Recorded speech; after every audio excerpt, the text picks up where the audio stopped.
Question number 10, read this question. Farhan runs diagonally across a rectangular field 80 meters by 60 meters from one corner to the opposite in a straight line at a speed of 7.5 meter per second. Find the time taken for him to complete. Okay, Farhan run diagonally. So diagonally means that this is diagonally, okay? Across a rectangular field 80 meter by 60 meter from one corner to the opposite in a straight line at a speed. Speed is given to you.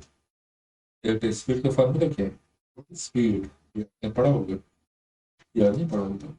Distance over time. Yeah, good. Distance over time, okay?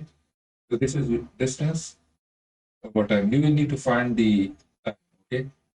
So distance क्या हो गया? 80 times 60. That is the area. ये तो आप इस total को find कर रहे हो. वो यहाँ पे रनिंग कर रहे हैं, इस ट्रैक पे रनिंग कर रहे हैं. So आपने डिस्टेंस फाइंड करा. Yes. U square equals 80 square plus 60 square. इसको करने से क्या थे? आपका से क्या यही आ रहा है. Yeah. Okay, so time will be equal to 100 divided by 7.5. इसको कर लो, इससे आपके पास आ जाएगा time in that should be in second. 13 point. Yes, 13 point something.